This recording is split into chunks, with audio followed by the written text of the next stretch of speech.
Rodrigue Bertrand Tueno, grand reporter à la CRTV et chef du service enquête et investigation à la rédaction centrale TV. Bonsoir et bienvenue Rodrigue. Bonsoir Lucrèce.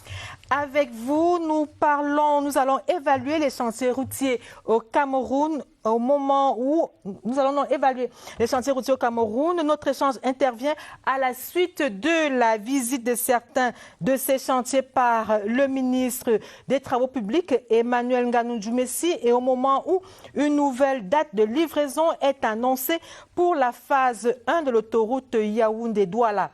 Également au menu de scène de presse ce soir, Covid-19, faut-il craindre une nouvelle vague de la maladie au Cameroun à l'image de ce qui se passe dans les pays occidentaux, mais surtout au regard de l'insouciance qu'affichent de nombreux Camerounais au point de pousser les pouvoirs publics à actionner le levier de la répression. Mais avant, parlons des routes. On a coutume de dire, là où la route passe, le développement suit. Et c'est l'espoir qu'avait soulevé l'annonce de la construction de l'autoroute Yaoundé-Douala en 2014. Aujourd'hui, où en est-on? Nous le saurons en suivant ce reportage de Rodrigue Bertrand Tueno. Rodrigue Bertrand Tueno qui nous a proposé ce reportage au cours de la semaine. Il était sur le terrain et voici ce qu'il a ramené.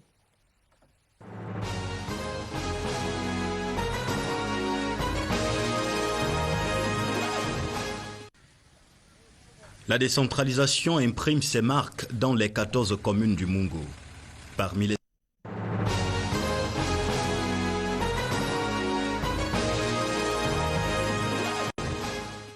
Après avoir endossé les éléments de protection individuelle, journalistes, caméramens, photographes et preneurs de son ont parcouru les 40 premiers kilomètres déjà bitumés du linéaire de 60 km de l'autoroute Yaoundé-Douala, phase 1. Plusieurs arrêts leur ont permis d'apprécier de près les travaux. Sur les 20 derniers kilomètres, ils se sont fait une idée de la rude bataille que mènent les ouvriers pour déblayer et terrasser dans cet environnement tantôt marécageux, tantôt rocheux. Patiemment, la mission de contrôle, l'entreprise et les représentants du maître d'ouvrage ont répondu à leurs multiples questions, dont l'une portait sur la date d'achèvement de cette première phase. La date officielle d'achèvement est au 30 décembre 2020. Mais vous savez, avec les difficultés que nous avons connues, l'entreprise nous a proposé le 31 octobre 2021 que le ministre des Travaux publics a refusé. Nous avons examiné ensemble avec cette entreprise son programme en fonction des rendements que nous maîtrisons. Nous pensons qu'au 31 mars 2021, les travaux seront achevés. Mais à ce jour, il faut le noter, le ministre des Travaux publics n'a pas donné cet accord parce qu'il entend apprécier jusqu'à la fin de cette année tous les efforts que doit faire l'entreprise. La journée a ainsi permis à la presse de bien s'informer pour mieux informer sur une infrastructure qui fait souvent couler encre et salive.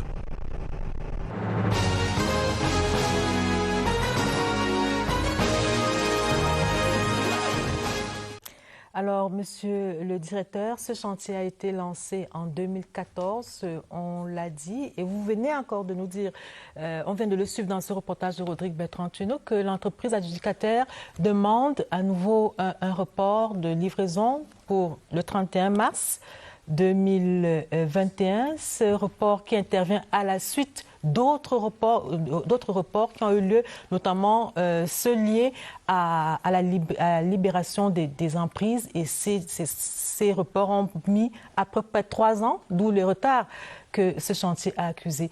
On voudrait bien comprendre, que se passe-t-il finalement avec l'autoroute Yaoundé-Douala? Merci de me donner l'occasion de faire connaître à vos millions de téléspectateurs les difficultés que nous avons de manière globale dans tous les chantiers du Cameroun et plus particulièrement dans ce chantier de l'autoroute.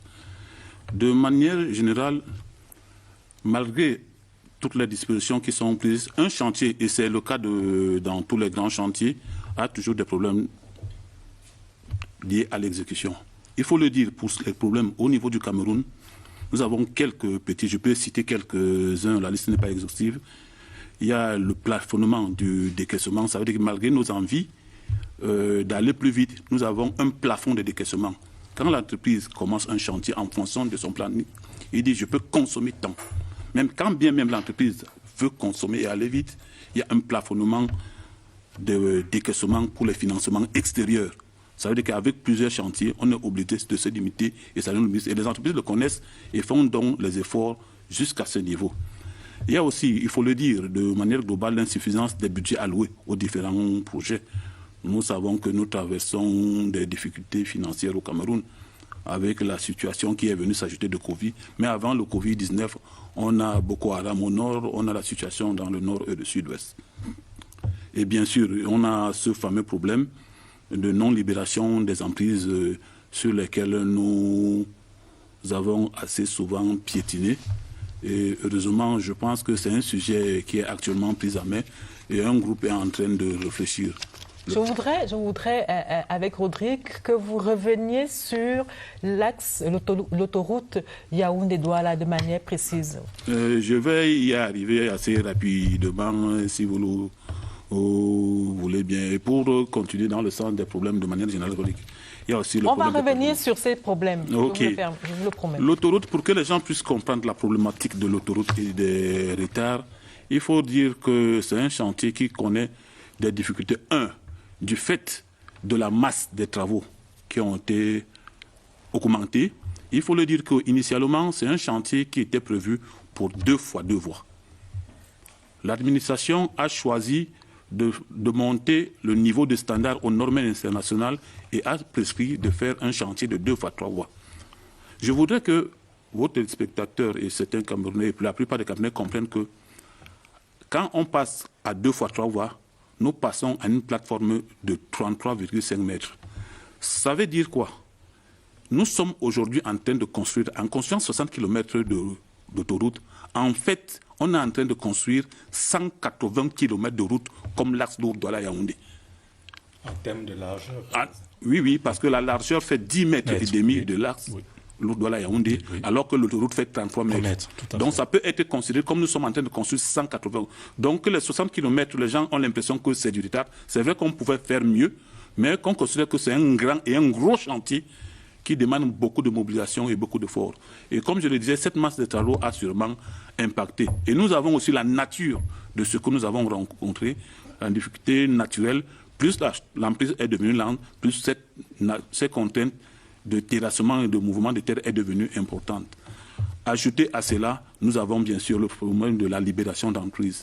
Je vais préciser que pour la dernière section, l'emprise n'a été libérée qu'au mois de février 2019 pour faire les derniers 20 km. Quatrième libération d'emprise. La quatrième libération d'emprise, parce que les autres étapes ont connu trois libérations d'emprise. Oui. Alors que dans les procédures normales, on aurait dû libérer les emprises en avant et commencer les travaux. Mais ce n'a pas été le cas dans le cadre de Tanger. Donc, voilà. Mais on peut s'attarder sur ce problème de libération d'emprise qui revient chaque fois, monsieur le directeur. Il y a des projets qui sont conçus, on sait ce qu'on veut faire, on a un timing précis. Pourquoi sommes-nous toujours surpris par des problèmes de libération d'emprise? Nous ne sommes pas toujours surpris. Malgré ce qu'on peut faire en anticipation, on peut, parce que ça implique beaucoup d'administration. L'administration territoriale, le ministère des Domaines et des Affaires foncières, et même les populations.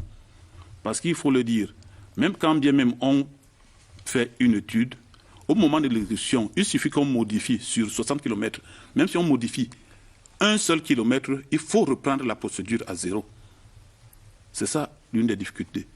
La deuxième difficulté, comme je dis, ça prend la validation, et c'est des documents qui vont à plusieurs étapes et validation.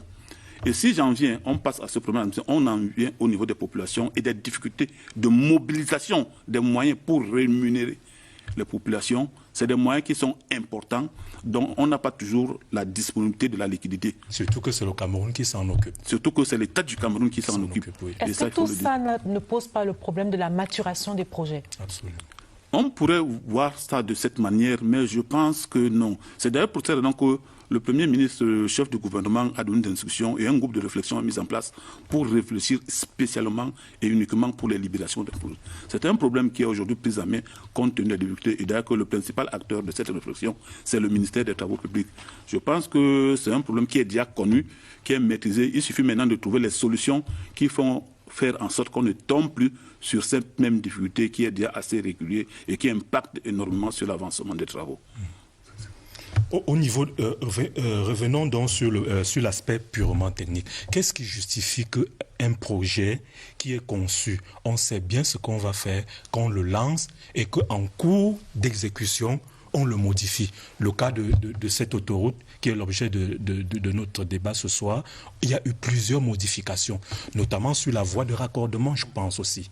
Oui. Alors que normalement, dès qu'on a engagé les travaux, on devait simplement suivre ce qui a été prévu. Oui. Je voudrais vous dire d'emblée qu'aucun pays dans le monde, dans aucun pays, n'a jamais été exécuté tel qu'il a été étudié, parce qu'on s'adapte. Au moment des études, qu'est-ce que nous faisons? C'est des sondages.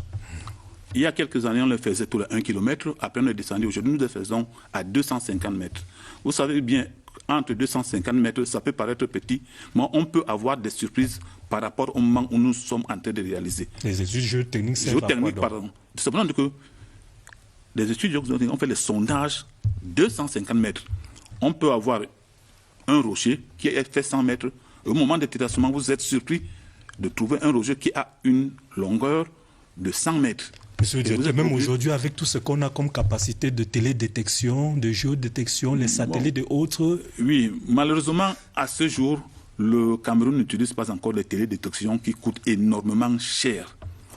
Il a été demandé, je pense qu'on avait pensé à cette solution de télé, il a été demandé au Cameroun environ une somme de 2,5 milliards pour faire entre Douala et Yaoundé une télédétection. Nous avons trouvé ça assez cher, de l'argent à mobiliser qui coûtait énormément cher. Donc nous sommes obligés de travailler, permettez l'expression à l'ancienne, pour faire le sondage tous les 250 mètres et travailler et adapter au fur et à mesure que nous évoluons. Donc voilà un peu les procédures, voilà les difficultés. On ne peut pas faire exactement malgré les études parce que c'est des sondages, c'est des estimations, des appréciations et on est obligé d'adopter des solutions. C'est d'ailleurs pour cette raison que notre métier, j'aime l'habitude de le dire que c'est le génie civil. Donc il faut qu'on ait un peu de génie dans ce que nous faisons tous les jours et au quotidien pour faire avancer les chantiers, c'est-à-dire trouver les solutions et à chaque fois trouver les solutions technico-économiques les mieux adaptées pour essayer d'avancer. L'autre jour, on a quand même eu l'impression qu'on a franchi les étapes les plus difficiles. Je rappelle qu'il y avait des points de terrassement où on avait une hauteur de près de 30 voire 40 mètres. Oui. Alors maintenant qu'on a traversé ces étapes, est-ce qu'on peut espérer avoir enfin l'autoroute Yaoundé-Douala phase 1? Merci de me donner cette occasion et cette opportunité. Je vais parler de l'autoroute, pas seulement de la phase 1 avec votre permission, mais de l'autoroute Yaoundé-Douala qui vient, il y a quelques semaines, de prendre un virage important dans la construction. Je vais commencer par ces 4 volets. Les 4 volets. Le premier volet, c'est effectivement l'achèvement de 60 premiers kilomètres. Et comme vous l'avez si bien dit, nous venons d'achever les plus gros travaux, c'est-à-dire les terrassements sont achevés. La construction des ouvrages d'art est déjà à 85%. Donc c'est les plus grosses difficultés.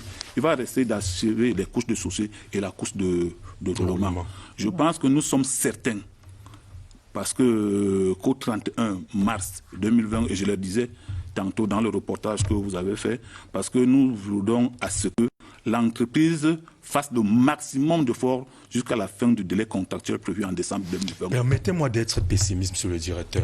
J'ai appris à bonne source que c'est le gouvernement, c'est le maître d'ouvrage qui force la date du 31 mars. Comme le disait Lucrèce, ce n'est pas le 31 mars. L'entreprise aurait donné la date du 31 octobre 2021.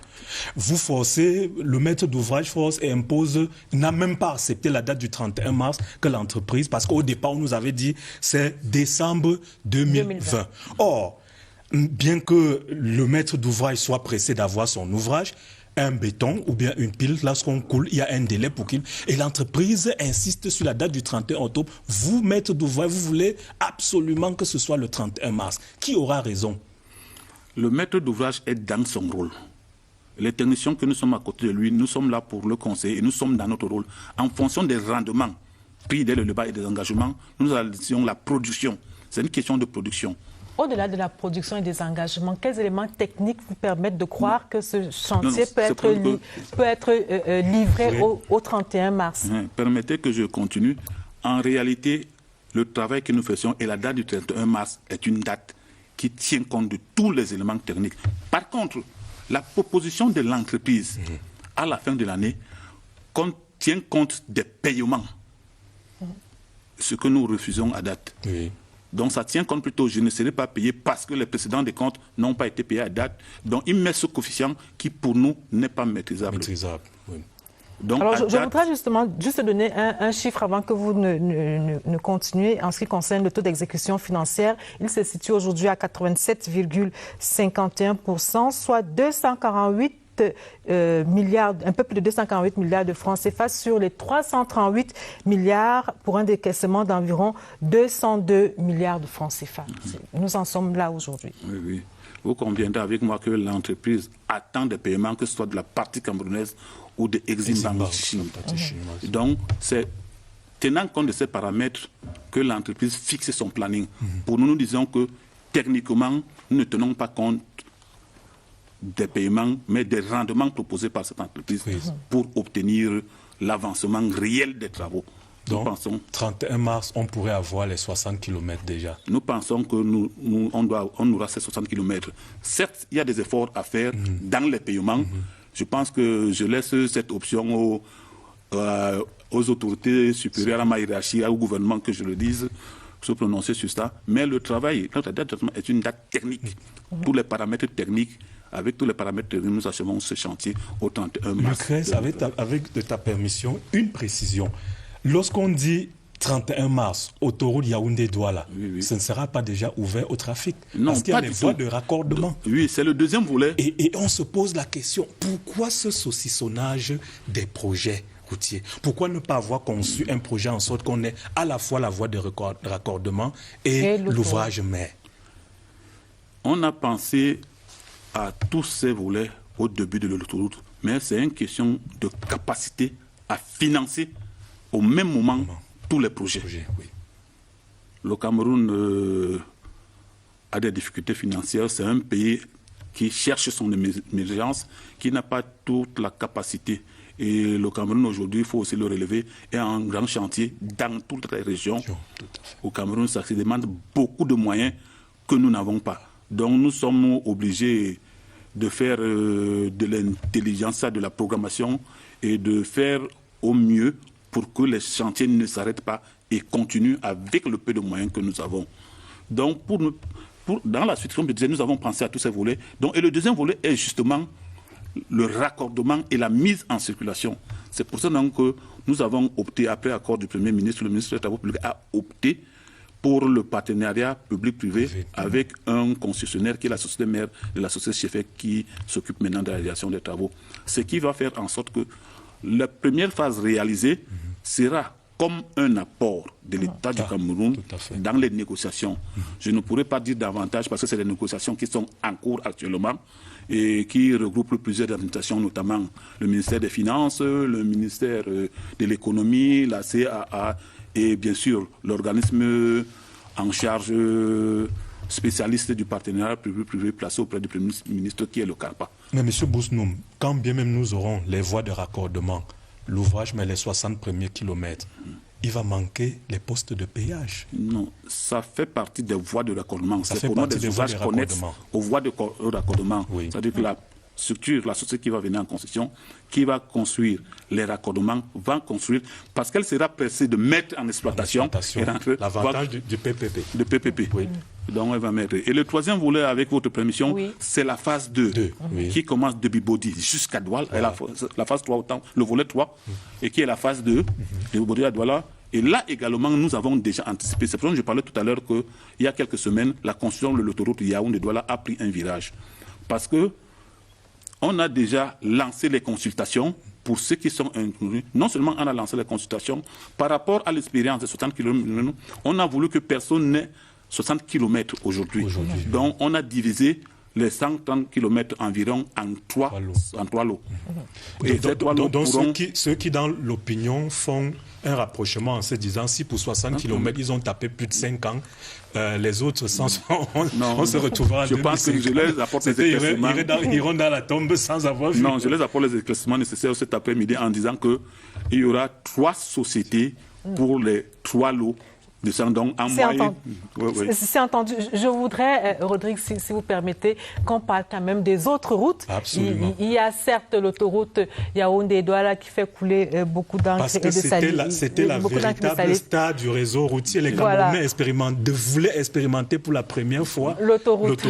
Alors, je voudrais qu'on parle du reste des routes camerounaises qui sont en construction. Comment se présente notre réseau routier aujourd'hui? Donc, le réseau routier camerounais, il est moyen par ça dégrader surtout le réseau en terre, le réseau des routes communales, et surtout par ce temps de saison de sous-pluie qui souffre énormément.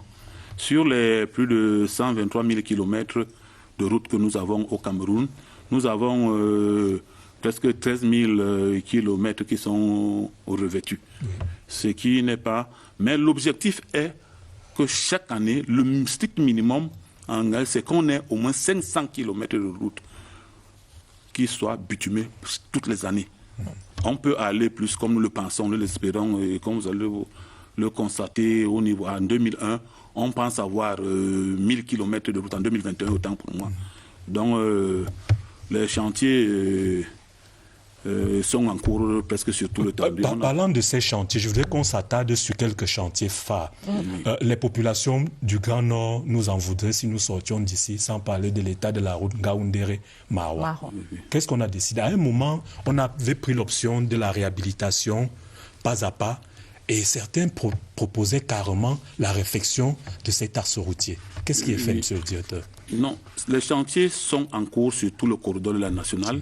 Vous savez, entre Mora et Kousseri, et le chantier en cours avec le génie militaire et le financement de la Banque mondiale. C'est un chantier que nous pensons qui est déjà suffisamment avancé. Avancé, ça traîne. Oui, on sait que ça traîne, on sait qu'il y a eu beaucoup de retard. Le temps, vous savez, c'est une situation innovante de travailler avec l'armée, avec le génie militaire. Je pense que nous sommes dans le premier au niveau de l'Afrique subsaharienne qui avons fait cette expérience. Les Kenyans sont venus voir ce que nous faisons. Les Kenyans sont venus voir, effectivement. Donc, il fallait adapter et rouler tous les mécanismes pour travailler avec cette structure. Donc, Ngaoundéré, Kousseri, on va quand même assurer la fluidité du trafic. La réhabilitation qui est en cours, et ça va aller point par point, étape par étape. C'est entendu. Nous allons marquer un arrêt dans cette édition de Scène de Presse pour écouter le ministre des Travaux publics. Quelle est la politique gouvernementale en matière de BTP? Quelle réponse face aux chantiers abandonnés ou alors qui connaissent des retards? Quelle réponse face à la libération des emprises qui prend souvent beaucoup de temps? Réponse en focus, réponse de Emmanuel Nganou Djumessi, le ministre des Travaux publics.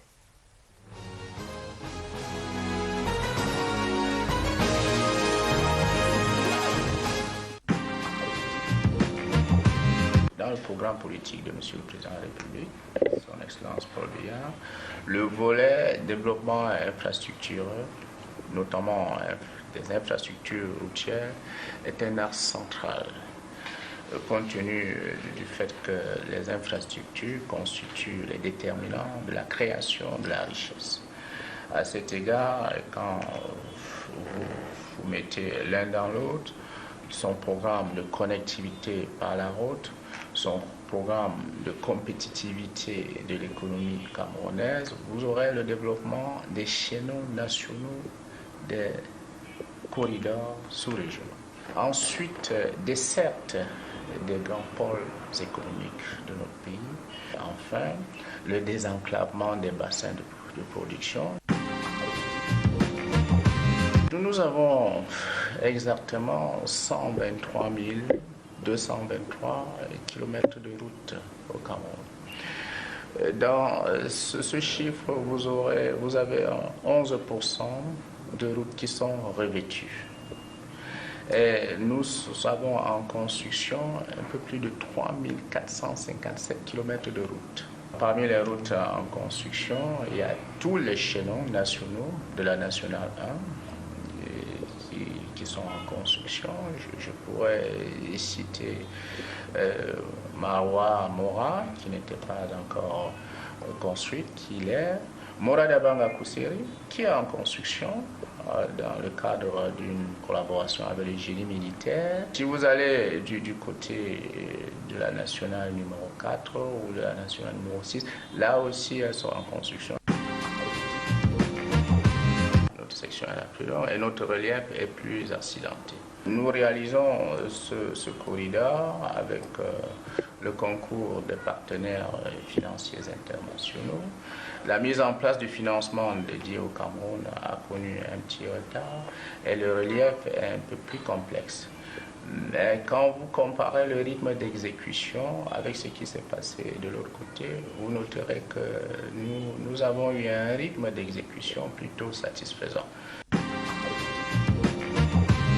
Il faut distinguer désormais entre l'emprise de la route proprement dite, c'est-à-dire cet espace qui voudra que, en plus de la chaussée qui est faite, nous puissions reconnaître en la route sa qualité de domaine public artificiel. Ça, c'est l'emprise réglementaire de la route. Mais nous distinguons désormais entre l'emprise réglementaire de la route et le couloir des travaux. Nous avons récemment rendu public une directive méthodologique de construction de la route au Cameroun qui voudrait que le tracé de l'axe routier évite autant que faire se peut des excessives destructions. Il n'y a pas proprement parler des chantiers que l'on peut dire abandonnés. Pourquoi il n'y a pas de chantiers abandonnés? Je vais vous dire un peu plus.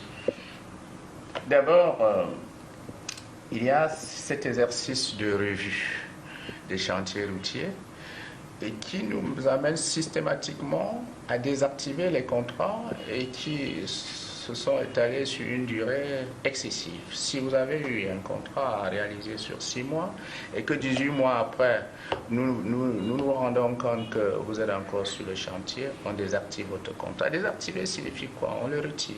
Les chantiers connaissent des retards. Il faut le reconnaître, mais nous préférons que ces chantiers avancent lentement que de s'arrêter.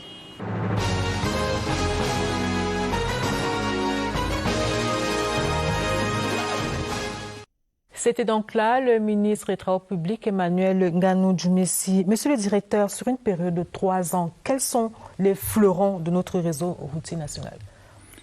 Les fleurons de notre réseau national, c'est les grands corridors. Je prends l'exemple de la route Saint-Mélima-Bikoula qui va jusqu'à la frontière avec le Congo, qui est une transafricaine. Pour l'année 2020, nous allons sur les 315 km qui restent, partie camerounaise, nous allons réceptionner 277 km avant la fin de cette année. Et le reste des 38 km, premier semestre 2021. Pour le chantier Batienga-Antui, qui est aussi un corridor important, Batienga-Antui qui va jusqu'à Tibati, ce chantier va réduire la liaison entre le sud du Cameroun et le nord du Cameroun environ de 200 km.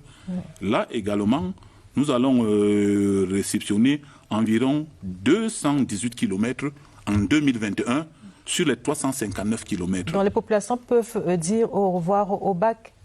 Oui, au niveau de Batienga-Antui. Elles peuvent déjà dire pour ce qui est de l'axe Batienga-Antui. Pour l'axe Batienga-Antui, au niveau du pont sur la Sénégal, le pont est déjà construit et les travaux sont achevés à ce niveau. Je pense que les populations ont eu l'occasion d'exprimer leur joie et leur lors des différentes. C'est autant de chantiers, autant de choses qui sont envisagées. Et en une minute avec ce plan, que de manière globale, en 2020, jusqu'à la fin de 2020, nous aurons 622 km de routes réceptionnées. Et les routes de désenclavement des bassins agricoles. Y compris, je prends le cas de Banganté-Fumbout, oui, où il y a 51 km qui seront réceptionnés. Et en 2021, on aura 1094 km de route que nous allons réceptionner également. Donc ce n'est pas important. On va doucement, progressivement, mais sûrement, j'allais dire. Mais monsieur le directeur, éclairez-moi l'antenne. Le ministre des Travaux publics, maître d'ouvrage, avait promis l'achèvement de la transfrontalière Saint-Mélima-Wesso, partie camerounaise, décembre 2020. Maintenant, vous donnez une autre date. C'est dû à quoi? Disons que ce n'est pas une autre. On a un seul chantier sur lequel nous avons eu des défauts qui est reporté à 2021 au premier semestre. Bikula Djoum. Avec là également, nous avons eu les problèmes de libération des emprises. Oui. Alors, derrière tous ces bons points que vous venez de souligner, il y a, j'imagine, une nouvelle organisation qui est mise en place au niveau du ministère des Travaux publics, avec notamment la mise en œuvre des travaux en régie. Qu'est-ce qu'il en est exactement? Qu'est-ce que cela implique pour le budget de l'État, par exemple? Effectivement, depuis quelques années, le ministère des Travaux publics, c'est un ministère qui se remet en cause perpétuellement, dont le ministère des Travaux publics a mis en place des groupes de travail pour réfléchir et faire des propositions. Déjà des propositions, les premières propositions qui ont été acceptées par la haute hiérarchie, c'est la mise en place, par exemple, d'une direction générale des études. Je peux prendre l'exemple, la route qui est en cours de chantier actuellement entre Yaoundé et Babadjou. Les études ont été faites par les cadres du ministère des Travaux publics à un coût de 100 millions de francs CFA, alors que le bureau international proposé nous demandait 980 millions de francs CFA. Vous voyez la différence qui est la nette. Aujourd'hui, nous avons une brigade des travaux en régie qui intervient et qui a son petit équipement. Il faut dire que ça ne va pas s'arrêter là, parce qu'au niveau de chaque région, on a créé des sous-directions des travaux en régie.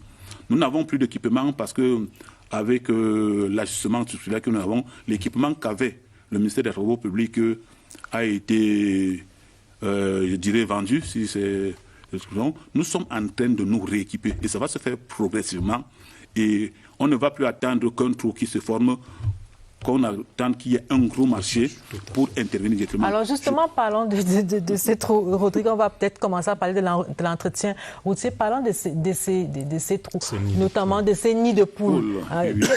Quelle est la réglementation en la matière? Parce que souvent, ce qu'on constate sur le réseau routier national et même sur les autres routes, parce qu'il y a beaucoup d'administrations qui interviennent dans le secteur de l'entretien routier, ce qu'on constate généralement, c'est que nous avons un nid de poule sur un axe routier, mais on prend du temps, et puis le nid de poule se transforme en nid d'éléphant.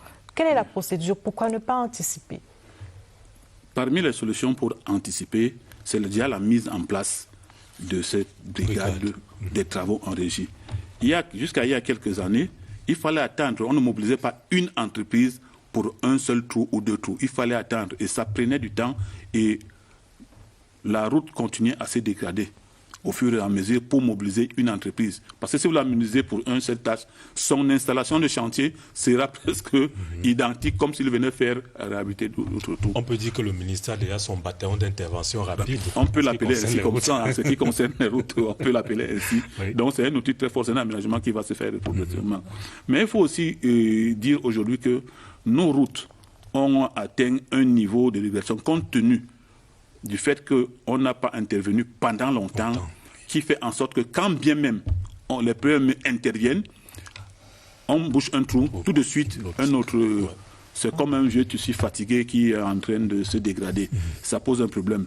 Ajoutez à cela, parce que parmi les difficultés de l'entretien routier, il y a aussi le non-professionnalisme de beaucoup de PME camerounaises qui ne sont pas professionnelles.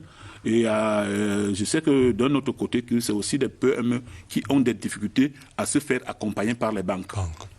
Donc il y a ce deuxième volet qui est un aspect.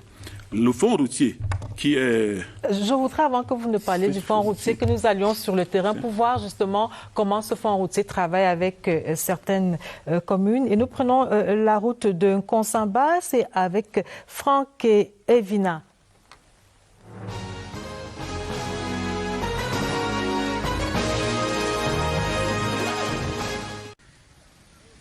La décentralisation imprime ses marques dans les 14 communes du Mungu. Parmi les secteurs en pleine transformation, il y a les routes. Si certaines demeurent en mauvais état, d'autres, à défaut d'être bitumées, ont été reprofilées, facilitant ainsi le déplacement des personnes et des biens, notamment l'écoulement des produits agricoles vers les centres urbains. Les maires veulent accélérer cette dynamique de désenclavement à travers une utilisation optimale du fonds routier. Le guide technique au cœur de cet atelier de vulgarisation au cercle municipal de Nkonsamba est là pour orienter les exécutifs communaux dans le respect des procédures. L'objectif principal, c'était de sensibiliser les maires qui sont aujourd'hui des nouveaux ordonnateurs au niveau du fonds routier sur les procédures pour leur faciliter la mise en œuvre des projets qu'ils se proposent de réaliser dans leur commune. En effet, certains ont souvent vu ne pas aboutir leur dossier du fait de la non-maîtrise des démarches à effectuer auprès des administrations sectorielles. Des opérations qui vont de la programmation au paiement des prestations en passant par l'exécution et le contrôle des travaux. La gestion d'une cité n'est pas facile. Il faudrait que tous les mécanismes qui sont mis en place soient utilisés à bon escient. Que les exécutifs municipaux que nous sommes puissions d'ailleurs déjà comprendre le subterfuge, les pichenettes, les moyens et les différentes régularités qu'il va falloir faire, notamment dans le cadre du fonds routier, pour qu'un projet soit éligible. Aujourd'hui, nous sommes autour de à peu près un peu plus de 750 millions de francs CFA mis à la disposition de 5 communes dans le département du Mungo. Et ça, je vous rassure que ce n'est pas la plus faible cagnotte. De l'argent pour offrir aux populations du Mungo de meilleures routes communales.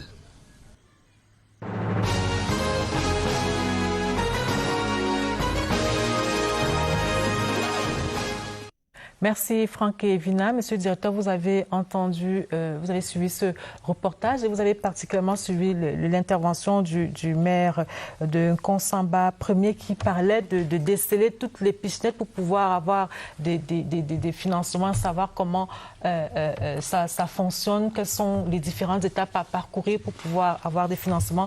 Est-ce à dire qu'il y a des difficultés à avoir des financements du fonds routier? Ou alors une méconnaissance des étapes, des procédures? Disons que la seule difficulté que nous connaissons au niveau du fonds routier, c'est une question de conjoncture.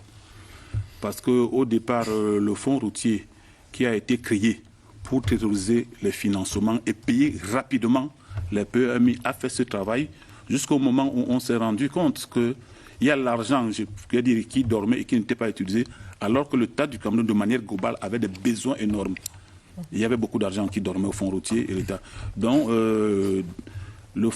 l'État a décidé de ramener ces moyens vers le trésor public dans une caisse unique que nous avons aujourd'hui, ce qui fait en sorte que ça crée un mécanisme plus long et plus diligent et la gestion devient un peu plus compliquée. C'est pour cette raison que nous avons tout de suite pensé à un fonds routier de deuxième génération. Ce problème aujourd'hui pris en main par le gouvernement.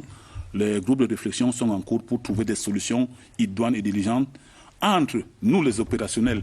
Parce qu'il faut dire qu'il y a deux approches. Nous, les populations qui voudront avoir de l'argent pour payer tout de suite et faire avancer les travaux, et les économistes qui ont une vision globale de savoir que quand l'argent fait 2 mois, 3 mois quelque part sans être utilisé, ça cause du tort à l'État alors que les besoins sont ailleurs. Donc voici la problématique du fonds routier. Ce n'est pas un problème de signature où le fonds routier ne peut pas venir. Mais la question aujourd'hui de trouver la meilleure des solutions pour que le fonds routier puisse jouer son rôle qui était prédestiné. Rodrigue, une dernière question? Oui, au niveau de l'entretien routier, on sait que depuis quelque temps, on expérimente la décentralisation dans le secteur des routes. On attribue des moyens aux communes. Est-ce qu'on a déjà procédé à une évaluation pour se rendre compte si c'était une bonne option ou pas? Disons qu'à date, on ne peut pas dire qu'il y a une évaluation, mais il y a un accompagnement que nous faisons. Je le disais tout à l'heure, parmi les moyens qu'a mis le MINTP a sorti beaucoup de documents, qui sont des documents de gestion des projets. Et nous travaillons avec les communes pour les accompagner, pour les appuyer dans la meilleure manière. Et il y aura une étape. Et nous sommes dans la phase vulgarisation et expérimentation de ces documents. Mais que répondez-vous à certains maires qui disent que malgré la décentralisation, tout continue à se passer à Yaoundé, un peu comme si on avait vendu la chèvre et on a arrêté la corde? Non, je ne pense pas que c'est toujours... Ils sont maîtres d'ouvrage, c'est eux qui lancent les appels d'offres. Les moyens ne sont pas aussi colossaux, c'est vrai. C'est comme dans tous les pays. Qu'on ne pense pas que le ministère des Travaux publics a les enveloppes. Non, nous savons que le Cameroun a des enveloppes limitées par rapport aux rentrées d'argent, par rapport à son budget, et on ne peut donner que ce qu'on a. Donc il n'y a pas un budget. Et les besoins, on sait que les besoins sont énormes, mais on ne peut pas satisfaire les 300, si je ne me trompe pas, 360 communes, que je ne me trompe pas. Donc pour qu'on leur donne chacun à suffisance ce dont il a besoin. C'est bien noté, Madame, Monsieur. Nous allons marquer notre arrêt dans cette édition de Scène de Presse. Nous allons parler du Covid-19, le Covid-19 qui impacte négativement le secteur des BTP, dont on craint une résurgence au Cameroun. Peut-être pas comme cela se passe ailleurs, mais les pouvoirs publics ont décidé de prendre le taureau par les cornes. Quels acteurs et quels outils pour la répression? Question posée aux journalistes cette semaine. Leur réponse dans la rubrique édito de Michel Renaud Ouanja.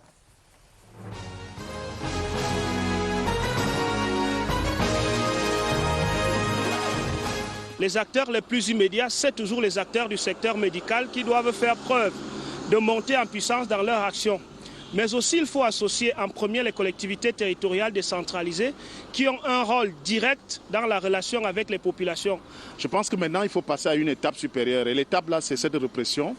Et je pense que les forces de maintien de l'ordre doivent entrer en jeu pour jouer véritablement leur rôle. Le premier acteur dans cette affaire est d'abord l'individu lui-même. Chacun d'entre nous devrait être le premier agent pour imposer la coercition. Il faut associer les hommes politiques, il faut associer les élus, il faut associer tous les acteurs qui peuvent avoir une parole qui amène les gens à modifier leur comportement. Les leaders d'opinion, les hommes d'église et tous les gens qui ont une capacité d'action, une capacité de transformation du comportement des populations. Il faut que les forces de maintien de l'ordre jouent véritablement leur rôle, que les contrôles soient systématiques dans les administrations, dans les véhicules, notamment les voitures de transport en commun. Il va falloir passer à une phase répressive, vraiment répressive, avec le port systématique des masques, avec la coercition pour que cela soit ainsi, étant entendu que le président de la République, le 19 mai dernier, a demandé aux Camerounais de porter systématiquement jusqu'à nouvel avis les masques.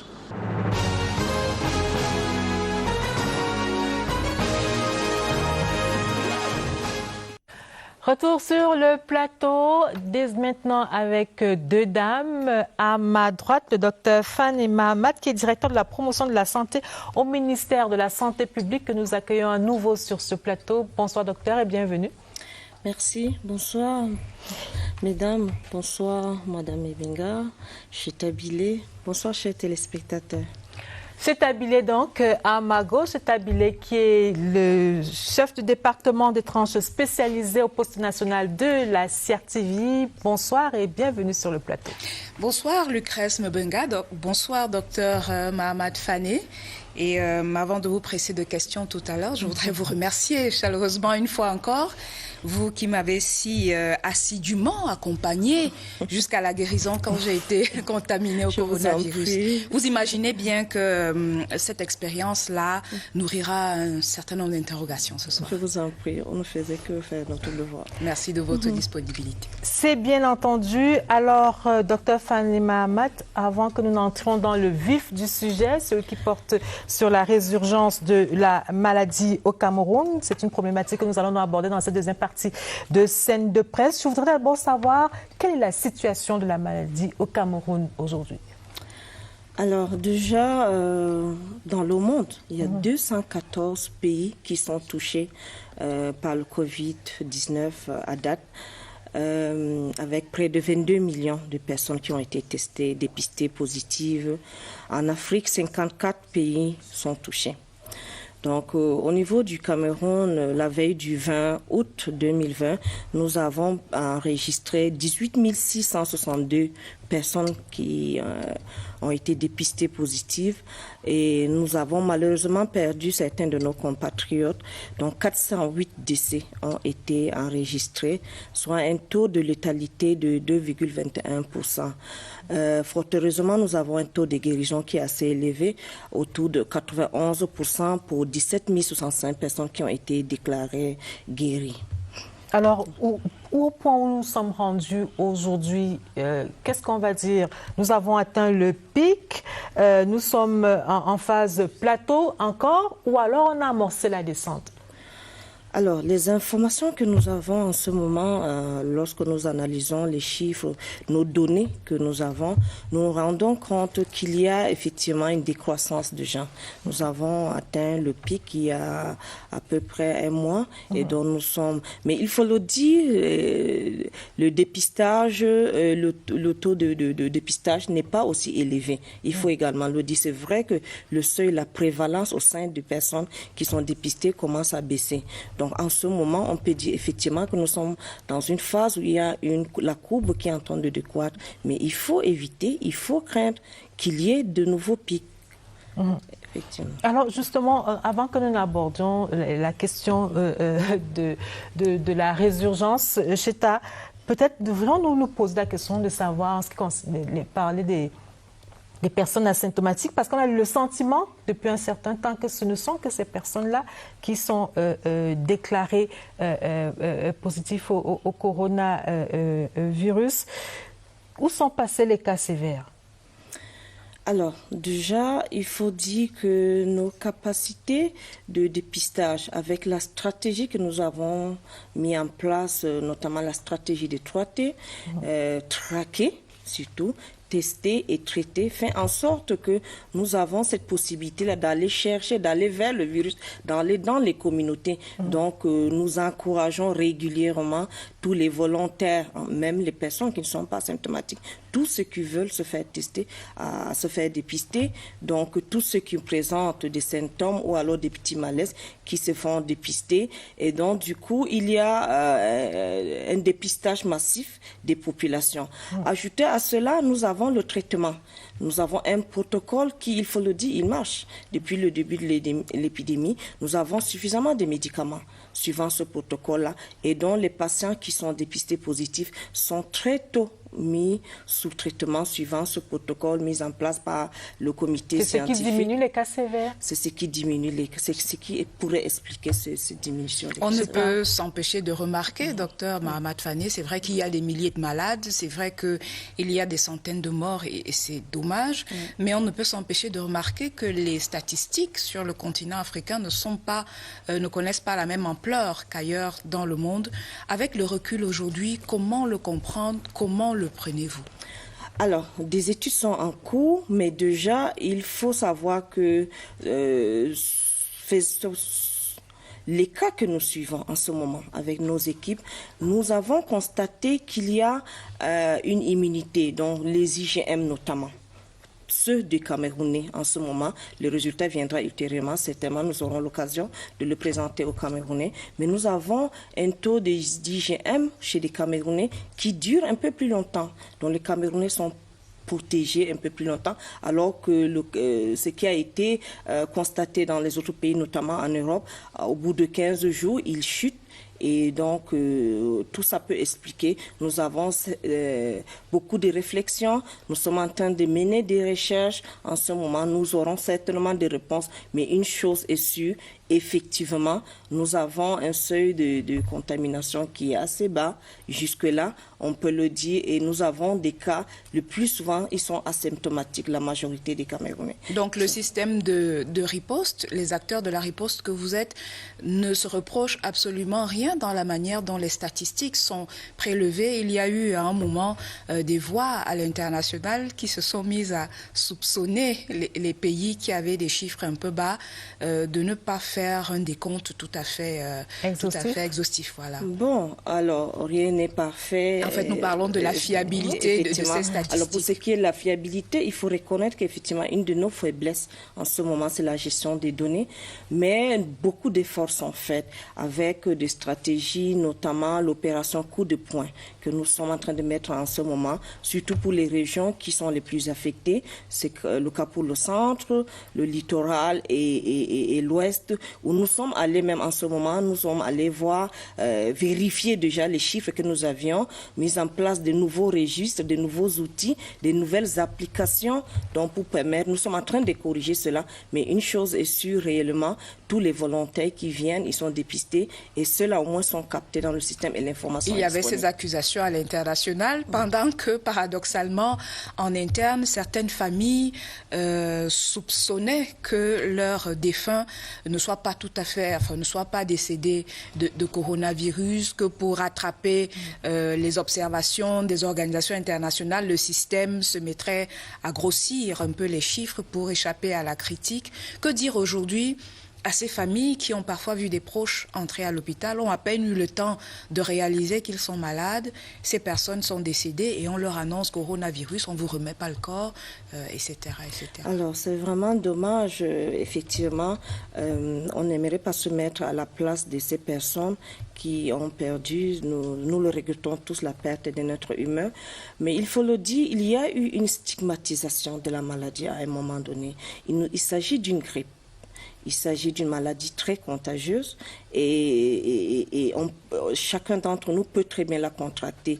Et donc, comme je le disais tantôt, la stigmatisation, le fait que les gens ont considéré que c'était une maladie honteuse et avec nos us, nos coutumes, sachant que nous sommes très, très accrochés dans certaines parties du pays, surtout au corps. Donc de nos proches qui sont en train qui nous quittent. Donc tout cela fait en sorte que on n'accepte pas cela et puis on commence à développer. Fort heureusement, le ministre de la Santé publique a pris des mesures suivant les recommandations, donc notamment de l'Organisation mondiale de la santé. Et donc de plus, les corps sont gérés un peu plus différemment et justement ce problème commence à disparaître. Alors je voudrais qu'on revienne sur les chiffres et peut-être le rang que le Cameroun occupe dans la prise en charge de cette maladie, notamment en Afrique. On semble être parmi les pays qui maîtrisent le mieux cette pandémie, tout au moins l'un des pays qui a su mettre en place très très rapidement une riposte efficace. Alors, docteur, avec seulement 1100 cas actifs et 6% de taux d'occupation des lits des centres spécialisés, doit-on vraiment craindre au Cameroun une résurgence de la maladie? Qu'est-ce qui nous fait tant paniquer? Alors, il faut déjà effectivement reconnaître, on peut le dire sans se tromper, qu'il y a une bonne maîtrise de l'épidémie au niveau du Cameroun. Déjà avec l'implication donc de la très haute hiérarchie qui impulse en amont donc et qui se propage en aval avec la coordination de toutes les activités de la riposte par le Premier ministre chef du gouvernement qui lui-même préside personnellement tous les jeudis cette réunion interministérielle. L'implication des autres sectoriels, le ministère de la Santé publique n'est pas seul. Nous avons le MINAT, le MINAS, MINDEVEL et tous les autres acteurs qui contribuent. Alors, mais surtout les stratégies qui ont été mises en place par le ministère de la Santé publique. Il faut le dire, nous avons eu très tôt un plan de gestion qui a été mis en place avant qu'on ne déclare les premiers cas. On a cette force, cette particularité que le Cameroun a. Le centre de coordination des urgences de santé publique, très en vient en Afrique, nous l'avons et très vite les équipes se sont installées aussitôt que le système de gestion a été déclenché.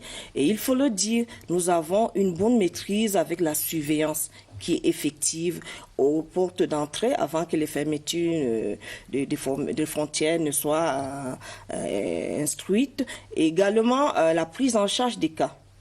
Nous avons suffisamment de médicaments, nous avons la capacitation du personnel, mais nous avons surtout les intrants qui sont disponibles. Alors, de quoi a-t-on peur? J'ai envie de vous poser la question. Si on a pu faire tout ça, qu'est-ce qui nous fait craindre aujourd'hui? Quels sont les risques de résurgence? Alors, il faut le dire, déjà, on a ce qu'on appelle l'immunité collective, qui ressemble à lorsqu'on vaccine une communauté, une population, qui est normalement d'environ à peu près 60%. C'est sûr, c'est clair, 60% des Camerounais n'ont pas été en contact avec le Covid, ne sont pas positifs en ce moment. Alors, lorsqu'on n'a pas cette immunité collective, il faut éviter qu'il y ait une contamination des populations.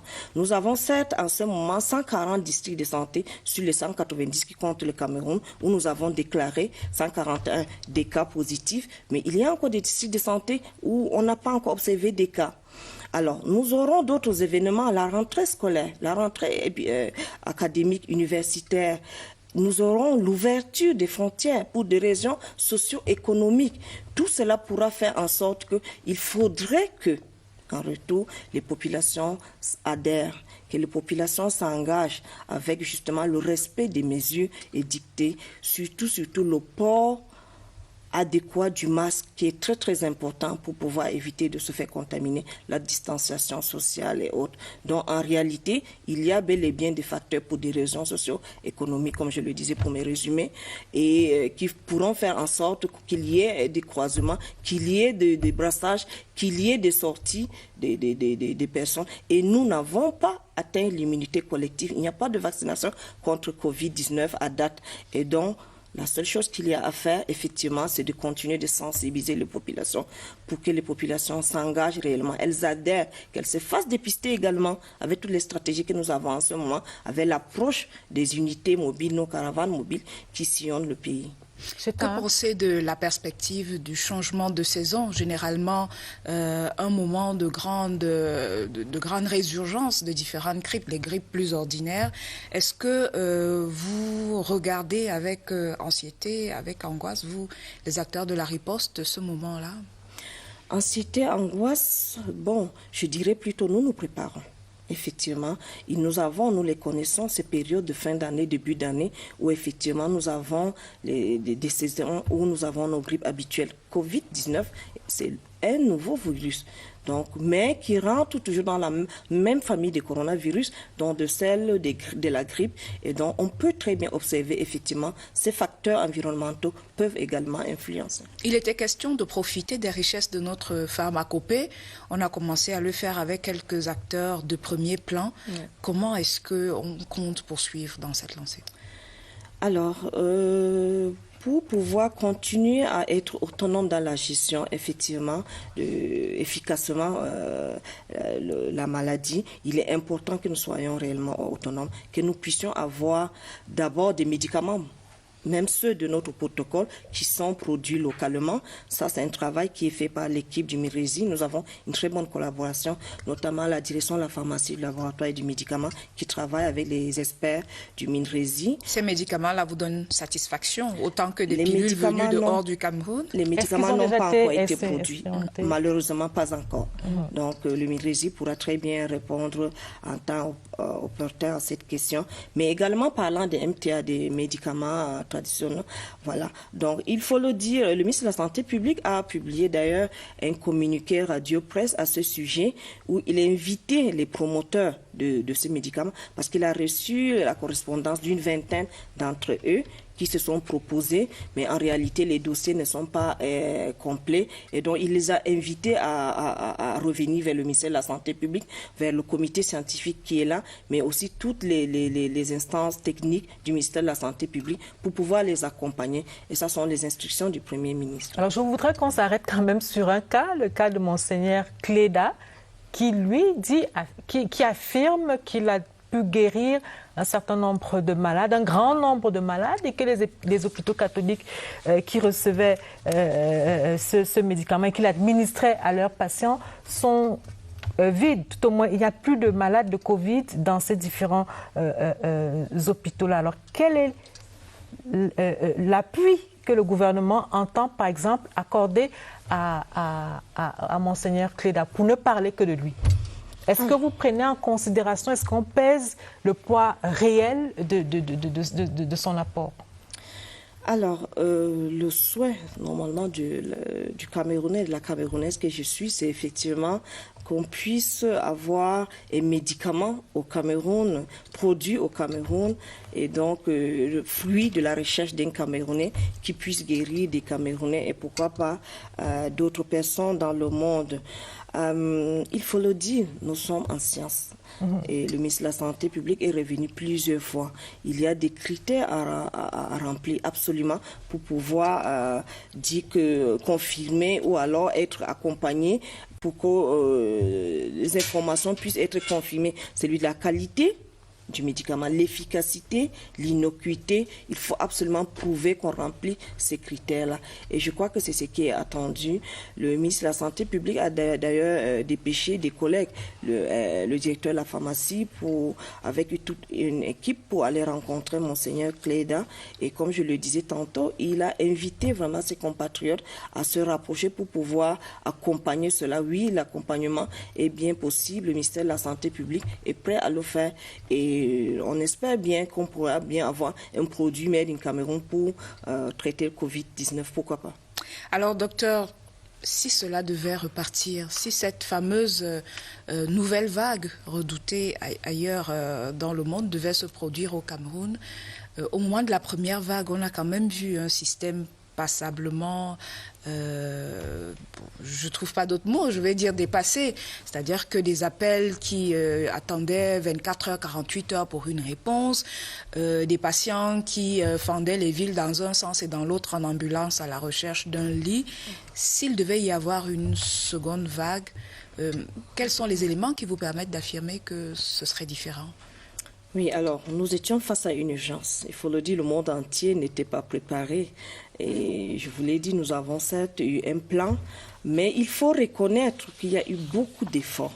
Très vite, nous avons appris de nos erreurs, nous avons avancé et le gouvernement a régulièrement revu ses stratégies. Et donc, au niveau du ministère de la Santé publique, il y a eu une décentralisation. Il faut le dire, à l'époque, tout était centralisé parce que les premiers cas étaient plus au niveau des Yaoundé, Douala, ainsi de suite. Donc, il y a un système de gestion de l'incident dans les régions qui sont présidés par les gouverneurs avec l'implication des délégués régionaux. Mais en ce moment, c'est plutôt dans les districts de santé que ces systèmes de...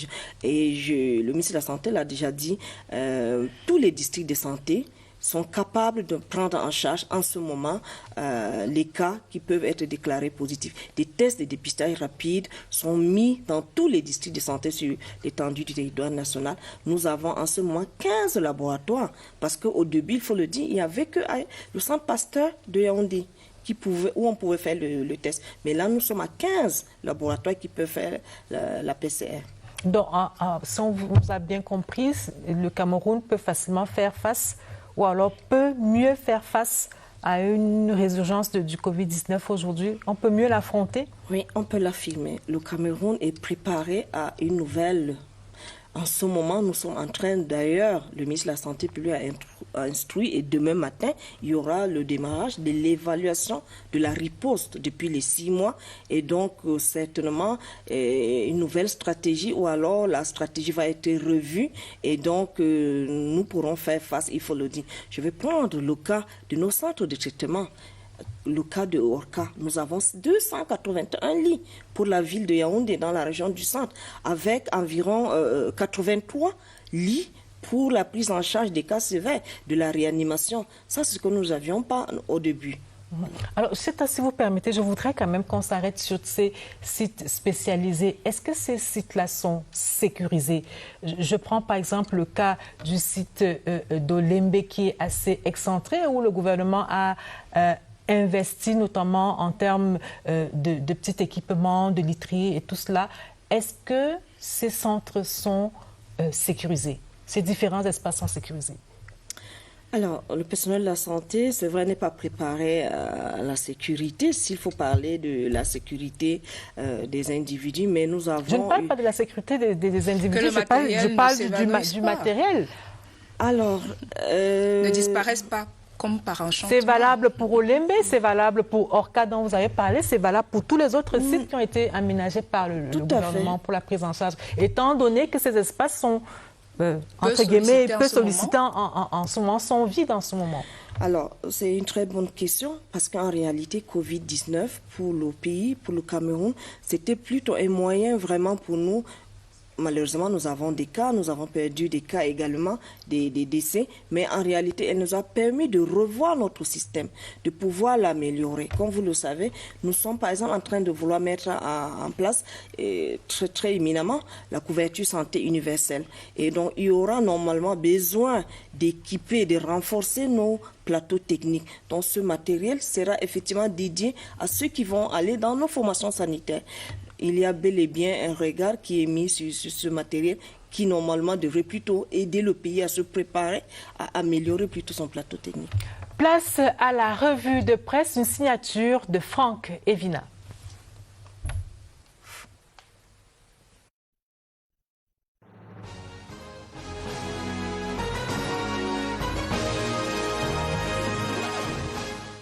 Barbarie sécessionniste, le cri des femmes amplifie l'écho de l'indignation.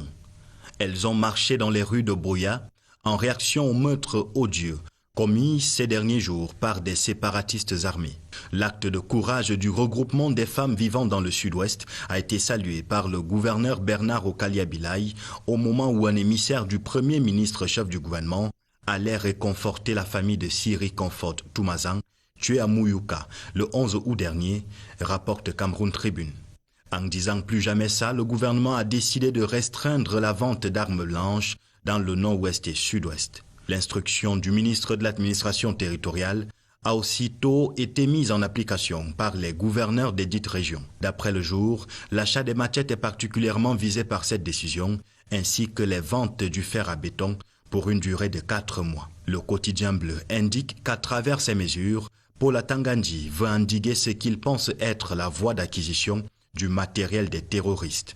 Pour le journal Essingang, la nouvelle croisade de Paul Atangandji vise à neutraliser les dernières failles et acteurs de cette criminalité qui menace désormais la capitale camerounaise par des bombes artisanales. Parlant de bombes justement, Mutation a noté une montée de psychose dans les services publics après la panique causée par la présence d'un objet suspect repéré dans un carton contenant des dossiers administratifs au ministère de la fonction publique. Une fausse alerte à la bombe qui a néanmoins amené les administrations à renforcer les mesures de sécurité, révèle le quotidien de la rue de l'aéroport. Ce que le journal de Georges-Alain Boyomo qualifie de virage explosif commande des mesures d'urgence comme celle au cœur du dossier de signature cette semaine. L'hebdomadaire questionne la pertinence, l'efficacité et la durée dans le temps des actions gouvernementales pour parer au plus pressé en cas de crise ou de catastrophe. De la guerre des terres dans la vallée d'une Thème à la catastrophe du lac Nyos en passant par la pandémie du coronavirus, l'agonie de certaines structures étatiques et les mouvements de grève, le journal de Pierre Lebon Elanga constate qu'au Cameroun, les mesures conservatoires restent telles quelles au fil des crises, du définitivement provisoire.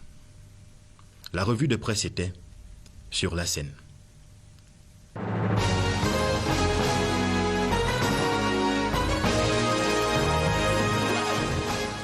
Cheta, une dernière question. La question simplement de ces éléments de prévention à titre individuel que les Camerounais ont tant de mal à intégrer, les masques, les gels, le lavage des mains, etc.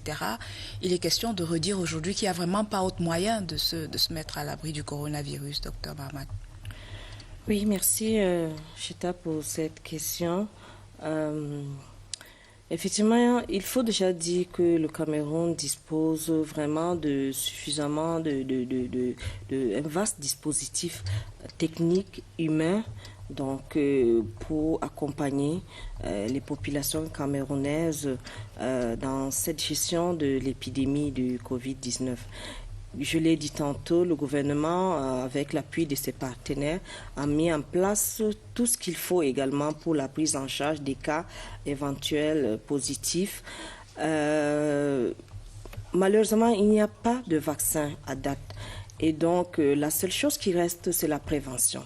Effectivement, et on en a suffisamment parlé tout à l'heure, nous ne sommes pas à l'abri d'une résurgence. Pour éviter cela, ce qu'il faut, c'est le respect des mesures barrières. Porter son masque, un masque de qualité, donc qu'il soit en tissu ou alors médical, il faut savoir l'élaborer correctement, qu'il puisse couvrir le nez et la bouche. Avant de l'utiliser, il faut se désinfecter les mains, donc laver ou utiliser une solution hydroalcoolique. Lorsqu'on a fini de l'utiliser, lorsqu'il a usage unique, on le jette dans une toilette bien protégée. Dans un sac à ordures, ou alors s'il faut le laver, on le met à l'abri des enfants et d'autres personnes en attendant de le laver, le sécher correctement avant de l'élaborer. Donc, il faudrait que nous mettons déjà dans nos habitudes. Covid-19 ne s'en ira pas tout de suite. Ça également, il faut se le dire. Pour cela, nous avons besoin, effectivement, dans notre plan de communication de risque, de changement de comportement, il faudrait absolument commencer déjà à changer. Oui, pour Covid-19, mais aussi pour nos autres problèmes, parce que nous ne sommes pas à l'abri du choléra. En ce moment, nous avons 3 régions du pays qui sont en épidémie. Et là, il faut se laver régulièrement les mains. C'est de ça qu'il est question. La distanciation physique, lorsqu'on n'a pas à faire dehors, il vaut mieux rester chez soi. Éviter d'aller dans les milieux plus... Mais lorsque nous sommes obligés, nous portons notre masque et nous lavons les mains régulièrement. Je voudrais juste m'arrêter sur la question du masque, docteur, si vous le permettez. Le masque, quand est-ce qu'il faut le porter véritablement? Est-ce seulement lorsqu'on sort de chez soi ou alors même, je ne sais pas moi, dans son bureau, à la maison, il faut porter le masque? Quand est-ce qu'il faut porter ce masque? Alors, évidemment, lorsqu'on est seul, dans son bureau fermé, lorsqu'on est dans sa chambre, au lit, on n'a pas besoin de se protéger. Le masque sert à se protéger, à protéger les autres éventuellement. Si on est dans un bureau où on est 3 ou 4 et il y a de la clim, par exemple, est-ce qu'il faut porter le masque? Il faut porter son masque. Ajouter à cela la distanciation. Absolument. Lorsqu'on est à, je dis comme ça, 2-3 mètres d'une personne, on n'a pas besoin peut-être de son masque. On peut respirer un petit moment, mais on ne sait pas à quel moment la personne peut se reprocher pour venir prendre un petit bout de papier à côté de soi. Lorsqu'on est en présence d'une tierce personne, il vaut mieux porter son masque. Faut-il masquer les enfants, les jeunes enfants? Lorsqu'on sort avec eux, lorsqu'on se retrouve, lorsqu'on les amène à l'école, par exemple, lorsqu'on monte dans le taxi, il faut un suivi. Donc, cela doit être assisté par les parents. À partir de quel âge? À partir de 5 ans, même le tout petit, il peut le... Lorsque vous avez votre enfant de 2 ans, vous êtes dans le taxi avec lui, il faut bien le protéger, absolument. Mais le bébé, le nourrisson, on peut avoir des risques qu'il puisse peut-être suffoquer. Et donc, le mieux, c'est effectivement d'éviter de sortir avec lui. Mais lorsque l'enfant il sait que c'est un masque, il est conscient de cela, il peut arborer son masque. Madame, Monsieur, nous allons marquer donc un autre arrêt dans cette édition de Scène de Presse pour retrouver Daniel Menanga pour les 1 du lundi. Bonsoir Daniel. Bonsoir Lucrèce, bonsoir mesdames, panel spécial ce soir. Chers téléspectateurs, ravis de vous retrouver ce soir. Cameroun Tribune à l'entame, intempérie à Douala, toujours dans l'air du temps. Mobilisation générale après les fortes pluies tombées sur la capitale économique. Vendredi dernier, on a assisté à une effervescence spontanée pour la gestion de la catastrophe dans divers quartiers inondés, du gouverneur au riverain, en passant par le maire de la ville et d'autres acteurs institutionnels ou politiques déroulés de la page 10 à la page 13. C'est que Douala a pris la douche froide. Mutation choisit 4 images assez fortes pour dire en quelques mots comment la capitale économique est en proie à des inondations suite à des pluies diluviennes. Leçon d'un vendredi noir sur les pages 7, 8 et 9. Éco Matin, CEMAC, les banques pessimistes sur les perspectives à long terme, chiffres à l'appui, le journal d'Émile Fidiec indique que si le Cameroun bénéficie d'une baisse des taux d'intérêt sur les emprunts à court terme, le pays n'échappe pas à la psychose des banques sur les emprunts à long terme. Explication en page 3. Intégration voit en Afrique centrale la maquette de la nouvelle communauté se dessiner. Et découverte en page 7, le journal de Thierry Ndon annonce par ailleurs que le Brésil confirme son soutien à Yaoundé 4 à propos de la coopération décentralisée, développement en page 9. Commune actuelle plus décentralisation, Hercule tient son conseil municipal à mi-parcours, Hercule alias Paul Ndongo Bikor. Le maire qui continue d'innover de par sa gestion de ses méthodes de bonne gouvernance, c'est du jamais vu pour le journal de Guy Albert Bomba. Éco-santé à cette nouvelle sur le plan d'urgence triennal, 8 centres hospitaliers régionaux de référence bientôt opérationnels. D'après Ousmane Sidibi, chef de la division des études et projets Au ministère de la Santé publique, la construction de ces centres hospitaliers régionaux de référence connaissent un niveau d'exécution satisfaisant et devrait être mis en service progressivement à partir de novembre 2020. Défi actuel révèle RDPC, 90 personnalités menacées d'exclusion. La commission de discipline présidée par Peter Mafani Moussongué amorce l'examen des sanctions contre les militants qui ont transgressé les directives du parti lors du double scrutin du 9 février 2020. Les dessous de l'affaire sur les pages 2 et 3. Économie Report évalue les chances du Cameroun à la SECNA. Le pays propose aux États membres de l'Agence pour la sécurité de la navigation aérienne en Afrique et à Madagascar un candidat pétri d'expérience. Englebert Zoua Etundi, qui compte ainsi remplacer à ce poste le Nigérien Mohamed Moussa. Autre argument en page 4. Prospective nouvelle, se fait l'écho d'un cri de détresse. Le gouvernement au chevet de Marthe Zambo, le ministre des Arts et de la Culture, a déjà apporté des appuis symboliques de près de 1 700 000 francs CFA à l'artiste musicienne, malade depuis plusieurs mois en attendant l'appui éventuel de la hiérarchie. Précision en page 9. Et pour finir, l'étudiant, des encouragements à l'étudiant, journal bilingue d'information produit par les étudiants de l'École supérieure des sciences et techniques de l'information et de la communication, ESTIC. Directeur de la publication, le directeur de l'ESTIC, Laurent Charles Boyomo Assala. À lire ce lundi, recrutement dans les universités d'État, le bal des auditions, délinquance juvénile, au cœur du péché, tout un dossier. And then Stanley Eno, new UNICEF ambassador. That's it for this, les unes de scène de presse. Merci Daniel Menanga. Madame, Monsieur, c'est la fin de cette édition de Scène de presse. Merci aux équipes techniques et rédactionnelles. Merci, mesdames, d'être venues. Merci également à Rodrigue Bertrand Tueno et au directeur des investissements routiers au ministère des Travaux publics, Simon-Pierre Bousnoum, qui était là dans la première partie de cette édition de Scène de presse. Rediffusion de votre émission lundi à 21h30 sur CRTV News. La presse quitte la scène. Merci, bonsoir.